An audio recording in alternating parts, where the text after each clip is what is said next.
Chapter 9 The Havencroft townhouse on Oakmere Lane was dead. Its soul had been removed bit by bit over the next few days. Every book, every artifact, and every museum piece was gone, carted away by either the Gallier Academy or Driston Abbey, as was their right according to the will. But more than that, the house felt dead without its lord and lady. No laughter filled the rafters, no stories were told around the fire, and no new memories of them would ever be made again. "I miss them," said Nesta, as she sat on the front step, watching a few monks cart away the last of the books. She held her parents' journal with all their notes firmly in her hands, making sure it didn't accidentally get packed up with all the departing books. "I miss them too," said Barrett, who was seated next to her. "Come on, let's go inside for a spot of tea, eh?" Nesta followed him into the kitchen, where he quickly donned his white apron as if he were preparing a gourmet dinner, but simply put a kettle on the stove-top instead. Nesta sat at the large island in the center of the room, got the journal out, and began reading it. Again. "Anything new?" asked Barrett, who had seen her pore over her parents' notes again and again over the past few days. Nesta sighed. "It just doesn't make sense," she said. "It's almost like the journal is both written in code and not written in code at the same time." "What do you mean?" "Well, instead of using a cipher and making it simply difficult to read, they instead used code words for things they didn't want others to understand. With a cipher, all you need is the keyword, and you can easily translate the entire journal and have access to all the answers. With code words, you have to know what each code word means in order to understand anything. Some of the code words are easier than others. Like baby bird, for instance. It is used in the following sentence. Baby bird is the key. She contains the potential to unlock the North Line and return sunset, whatever that is, to the world. I can infer from the context clues and from their will that baby bird is probably referring to me. I am supposed to save the world and, quote, see the moon set over the northern horizon, end quote. Why baby bird? I don't know, maybe because my name sounds like a nest? Nesta, nest? Ah, and baby birds live in nests. Very clever, said Barrett. The kettle started to hiss, and Barrett quickly attended it, pouring its contents into the 2 cups on the island where Nesta sat. "And I figured out that the Book of Tears refers to the Lachrymose Codex." "Seems pretty straightforward," replied Barrett after blowing on his tea to cool it. "But some of these codes are impossible to guess, like Underman.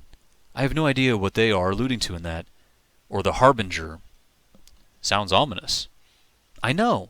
They also speak of the Desert Prince, but they give very little information about him." "It almost sounds like you're reading a prophecy instead of academic notes," said Barrett. Then it hit Nesta. "Barrett, weren't you on some of the earlier expeditions with Mother and Father? Wouldn't you know some of these code words?" Barrett almost spit out his tea in a bout of laughter.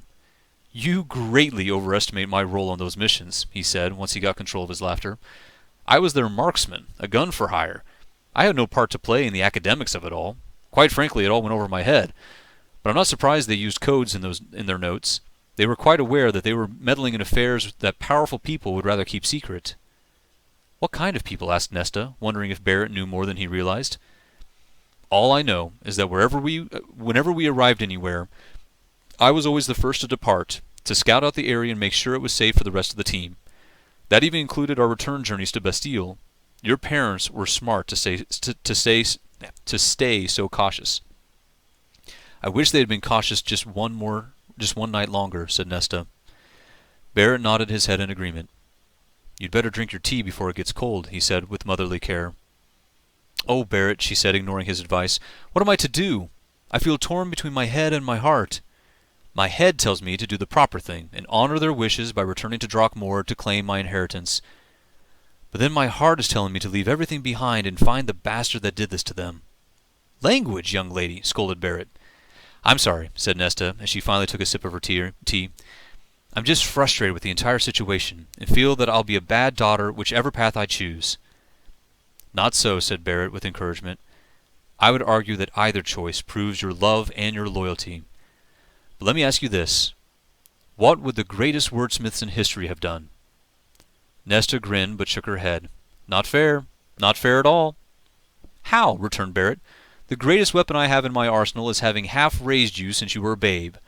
I know you, Nesta Bertha—you know I hate that name— Rose Havencroft. I'd like to think I know a bit about what matters most to you. Desires can be very telling. If you know what lies at the core of your being, well, what you really want, then you'll know exactly what to do." Nesta mused on this and sipped her tea thoughtfully. "Do I have to answer?" "If you want to be the greatest wordsmith in history," said Barrett, "which of the two paths best leads you there?" Nesta again shook her head. "You already know the answer. Obviously it's going to Drakmord and acquiring an amazing and ancient and powerful codex," she finally admitted. "But maybe I don't want to be the greatest wordsmith in history anymore. Maybe I just want justice for Mother and Father." "Wouldn't being the greatest wordsmith in the world help you get that justice?" "But what if it takes too long, and the trail goes cold?" argued Nesta. "What if going to Drakmord delays things beyond the point of no return, and I never see justice done?" Barrett poured himself another cup of tea.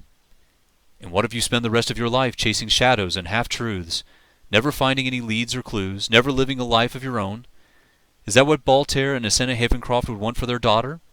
Is that the legacy you are to inherit?" "It's obvious you want me to go to Drakmord," she finally said. "Why?" Barrett hesitated.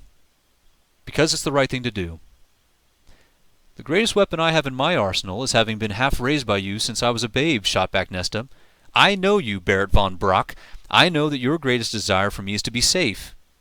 "Guilty as charged," he said. "But I also truly believe in your parents. I am proud, am proud to have served them all those years. And I found out pretty quick that things go much smoother when our team simply followed their orders rather than questioning them. Questioning got people killed." "All right," Nesta roared. "I get it. I should trust that my parents knew what they were doing." "I don't think it was an accident they sent that addendum of their will mere hours before their deaths," pushed Barrett. "I think they actually were being overtly cautious that night. Cautious in making sure you had every tool you needed to do whatever Da's name you're destined to do." "Language, old man," teased Nesta. "Sorry," he whispered. "Got a bit carried away there." Nesta leaned back in indecision. "I'll have to think on it," she finally said. "It would be foolish not to look at this issue from every vantage point before making it a final decision." "I live to serve," said Barrett. As if putting his line to the test, Nesta held her cup of tea out to be refilled, and Barrett obliged. "Now for the other issue at hand," said Nesta. "Ah, yes, the debt." "How did this happen?" "Compared to the other mysteries we've been discussing, this one's pretty straightforward," said Barrett. "And I suspect you already know the answer. Your parents' primary source of income was their lectures and books. Every expedition was an investment. They borrowed heavily to pay for the trip, and then paid back their loans once the money came in from their tours and writings. And this time there will be no tours or writings because—" She faltered at the thought. "I'm all right," she eventually said, though it was clear from her tears that she was not. "And then there is the financial situation at Drakmord to consider," Barrett went on, saving Nesta the embarrassment of having to continue talking while composing herself. "Through no fault of your sister's, Drakmord is lagging behind in dragon blood production.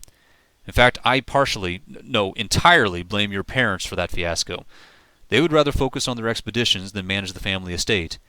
And slowly but surely other houses began to lure dragons away from Drakmord to initiate their own farming of dragon blood. House Fortanu is foremost among our competitors, and they have easily stolen half of our dragons all by themselves." "Stolen?" Nesta managed to ask, as she wiped the last tear from her eyes. "I misspoke," said Barrett. "Technically, legally, you can't steal a dragon because you can't own a dragon. So what House Fortanu has done instead is build better hoards of gold than we can, luring the dragons to their hoards and away from the ones we provide. The more dragons they acquire, the more dragon blood they can harvest and sell. The more dragon blood they have to sell, the wealthier House Fortanu grows. And the wealthier House Fortanu grows, the larger their hoards grow," finished Nesta. "I'm getting a headache." "I apologize, Lady Nesta," said Barrett, "but we do have to make a decision." "About what?" "About how to pay off the debts. I'm afraid if we put this issue off for too long, our creditors will begin seizing property in payment, including the townhouse. We might even have to declare bankruptcy to get out of this mess." Nesta looked around at the oh-so-familiar kitchen they were sitting in, and realized just how many memories this place held for her. And now with her parents gone, she needed those memories to be preserved, not sold away. "We will not sell the townhouse," she said firmly. "We may not have a choice," said Barrett. Then he cast his eyes upon the journal. "Unless we find another source of income." Nesta looked down at the journal still open on the island. "We will not sell the journal." "Then what, Lady Nesta? We do not even have the funds to secure passage back to Drakmord right now. We are now the poorest house in the Empire." "We will think of something," she said in desperation, her head beginning to pound harder from the blood pressure. Barrett could see her pain.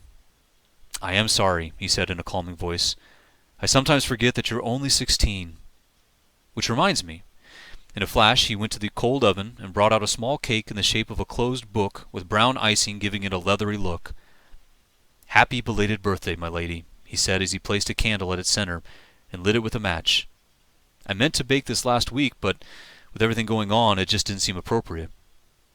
"Oh, Barrett, thank you," was all Nesta could muster to answer. "Make a wish," he said, as if she were still a child. "I wish all of our troubles would simply blow away," she said as she blew out the candle. "Well, now you've done it," said Barrett. "Everyone knows if you say your wish out loud it won't come true." "Well, then we'll just have to make it come true," she said in reply.